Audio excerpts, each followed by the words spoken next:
Сәлеметсіздер ме оқушылар? 4-ші сынып әдебиетті оқу сабағы. 3-ші бөлім мәдени мұра. 26-ші сабақ. Сабақтың тақырыбы ауыз әдебиеті өшпес мұра. Бұл сабақта сен таныстырым жасай алатын боласың, оқиғаның маңызды тұстарын талдайсың.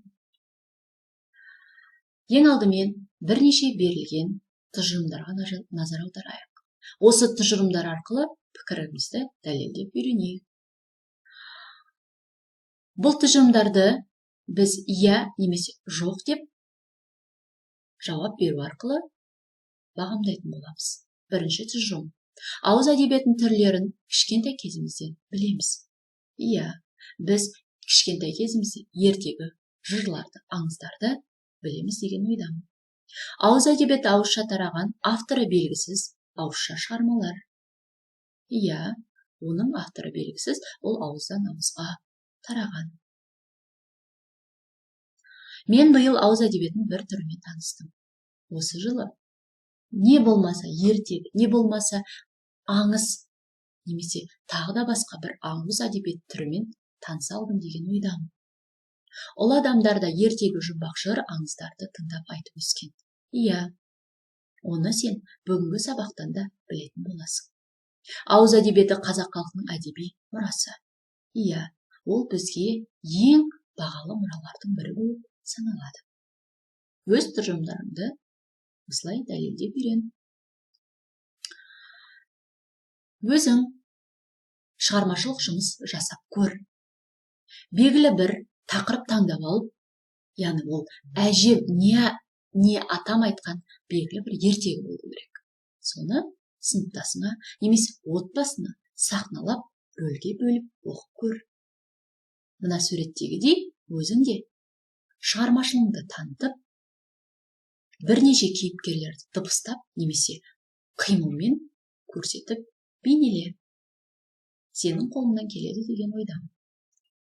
Олай болса, бүгінгі біздің өтетін шығарманың авторымен танысайық. Ол Мұхтар Әуезов. 1897-1961 жылдар аралығында өмір сүрген ғалым, ұстаз, жазушы. Бұрынғы Семей облысы Абай ауданында дүниеге келді. Абай жолы, Еңлік кебек, Қараш-Қараш оқиғасы, Көксерек тағы басқа белгілі шығармалары бар. Жазушының кітаптары дүние жүзінің көптеген тілдеріне аударылған. Ең басты шығармаларының бірі Мұхтар Әуезов жазған 4 томдық Абай жолы роман-эпопеясы. Жазушы Абай жолы роман-эпопеясында данышпан ақын Абайдың өмірін жазған. 4 томдық романның бір кітабы бала Абайдың өмірін сипаттаумен басталады.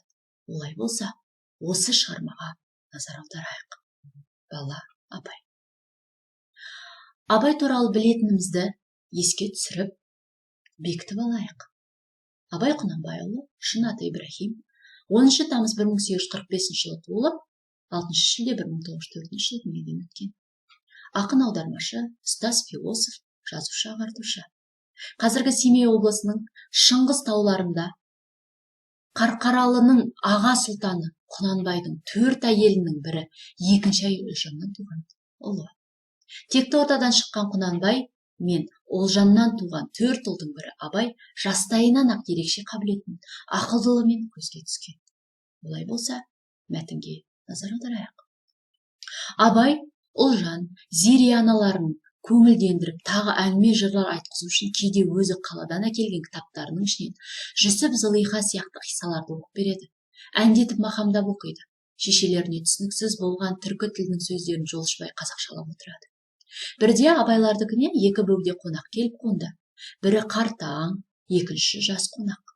Жасын Абай таниды. Ол былтыр жайлауға келіп, осы үйде 3 күндей жатып, қозы көрпеш Баян сұлуды жырлап берген.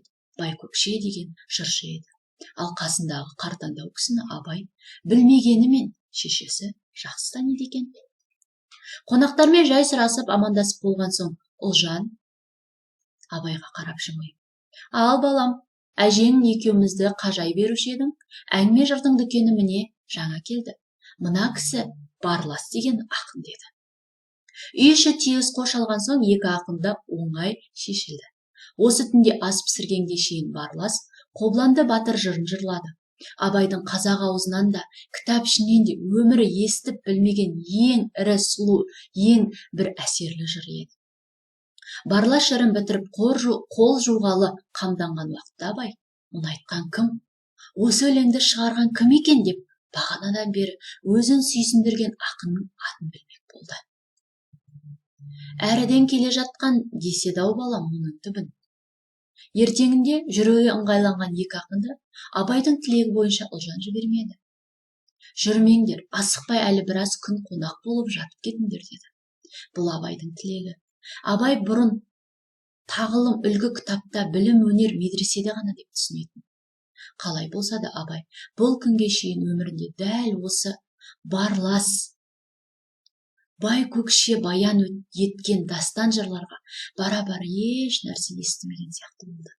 Абай күндіз де түнде де барластардың қасынан шықпайды.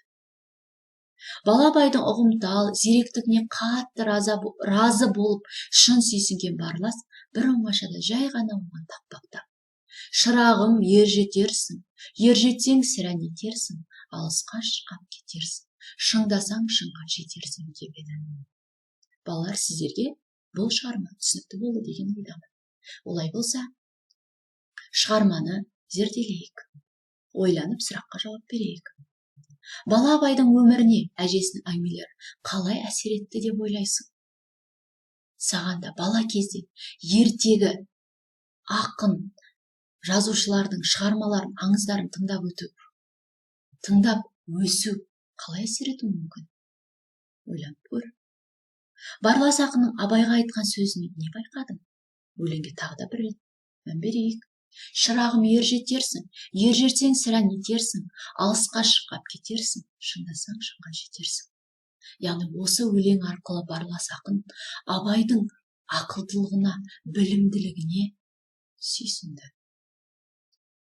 Сонымен балалар, бүгінгі сабақта сен таныстырылымды жасай алдың, оқиғаның маңызды тұстарын талдай білдің деген ойдамын. Олай болса бүгінгі сабағымызды аяқтаймыз. Келесі кездескенше сау болыңыздар.